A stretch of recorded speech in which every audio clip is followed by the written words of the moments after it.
May our Father, Messiah, and Holy Spirit be with us. Hold on. Give me a few seconds, brothers and sisters. Okay, so this will be my part 2 video of just how to burn fat throughout your day. Previously, we just spoke about living a sedentary lifestyle. I went over a few things. This segment will be called How Health Heals. It will be another presentation set up. I have just documents I typed up right here. If you're watching this later on, I just ask that you just say replay. And I'm also going to make a video with this as well, because it's funny enough with this. I literally just got rid of like my whole refrigerator, freezer, cabinets. I'm just moving on to just some more raw lifestyle, if that makes sense. More fruits and vegetables, because the processed food can really, and it will really kill us. It's the main thing that causes all the diseases. And we're just going to discuss a lot of these things. And the topic of this video will, going more in depth, would be just called How Health Heals. My next one will be Father Willing about calisthenics. So I just have my presentation here. Yeah, I just had to get rid of all of the foods that I was just eating, man. It's a battle. You have to really stay disciplined. It's very, very important. And yeah, so the overview is just going to be, first thing is consume plants and vegetables directly or indirectly. The second thing is different ways of eating. The third thing is leading causes of death. So those are the three major key points. So the first one, plants and vegetables directly or indirectly. The primary source of energy to sustain life on Earth comes from the sun. This is a beautiful blessing. The sun provides an abundant source of solar energy, which is converted into photosynthesis. I'll be linking this document as well. How energy gets into food. Plants are consumed directly or indirectly. Indirectly would be like eating the grass-fed animals, Indirectly, of course, would be just consuming the fruits and the vegetables. Energy contained in our food supply is generated in the sun and radiated toward Earth as light. So this is just going over everything, like how it works, the process of how the food just comes to us, like how it goes from the sun to the plants and then back to us. It's a beautiful process. So number one is energy contained in our food supply is generated in the sun and radiated toward Earth as light. Plants then use light as the energy source to power what we know as photosynthesis.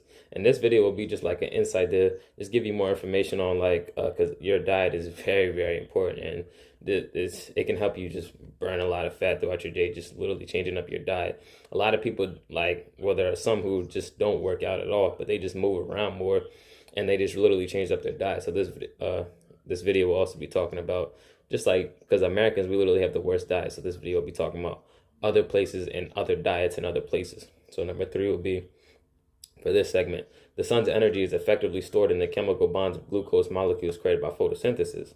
Plants then either break down that glucose to use the energy directly in support of their own life, or store it for later forms such as sugars, starches, and fats. Of course, all in all, as stated above, plants are consumed directly or indirectly by eating other animals or eating the fruits and vegetables directly. Side note, the sun's energy has been effectively transferred into food to support life. That's a blessing. So we have the different ways of eating. 400 million. Wow, a lot of zeros. People in the world are living with diabetes. Big number. The American diet, the standard American healthy diet, keyword healthy diet, is high on meat, because this is the standard American healthy diet. So keep that in mind. Keyword is healthy.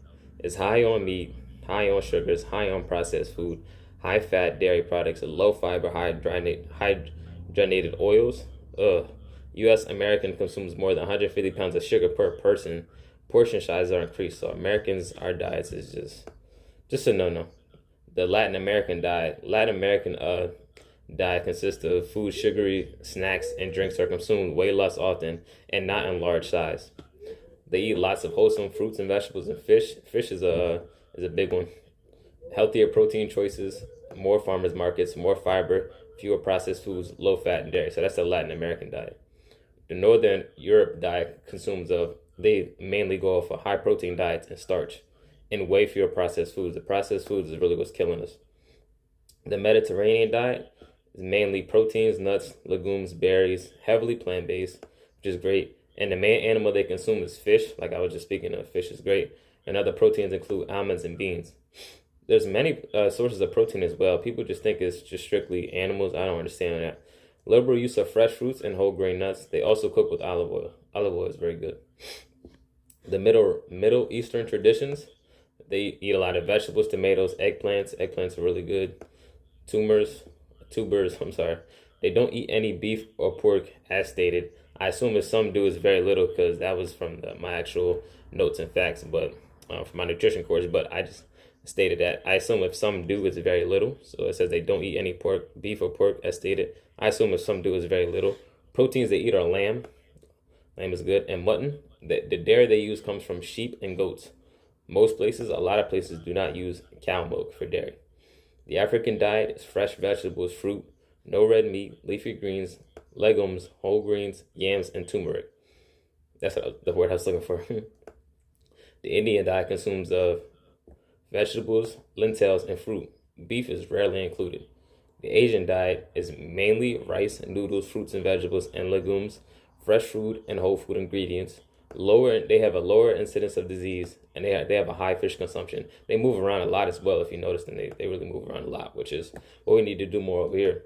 The seeds, nuts, vegetable oils, getting their omega-3 fatty acid from fish.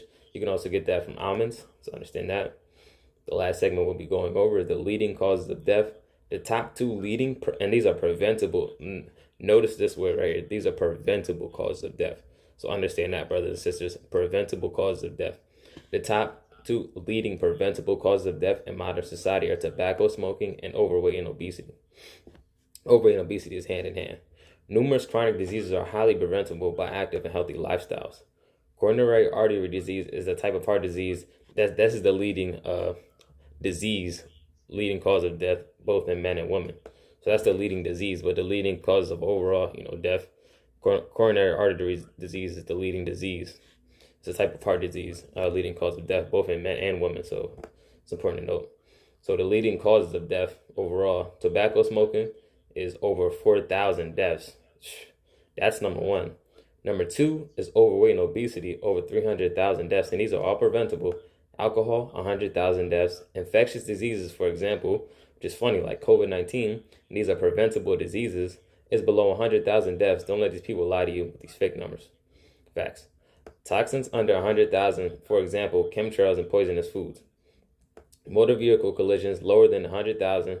Firearm deaths lower than 100,000. Sexually transmitted infections mid-low. Drug abuse is very low. The leading diseases for death are cancer, diabetes, and heart disease. And it all starts with obese and being overweight. You need to change what you eat. Those processed foods are really not good for you. You must remove those, and you want to get your diet as close to as natural as possible, because that's just very important. They're feeding us a lot of filth, and it's just sad. Physical inactivity and its relationship to chronic disease can be prevented by healthy lifestyle and eating right. So these things can be prevented. Understand that. Physical inactivity is a global problem that cannot be ignored. So it's just not out here in America. Overly processed meats can cause cancer. Overly processed foods, just period. It can cause cancer.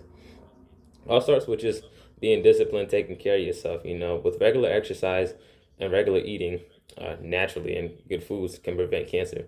Eating a diet rich in fresh fruits and vegetables can reduce cancer. It's stated physical activity or exercise can act as a powerful stress release, and is perhaps the best medicine. They stated, the best medicine, man. All praise to the Most High. It's beautiful. I will end this here. If you need more information, just let me know, brothers and sisters. Again, if you came in, I would just ask that you say hello, and if you're re-watching this, I ask that you just hit replay for me or type replay. Thank you. Peace and love.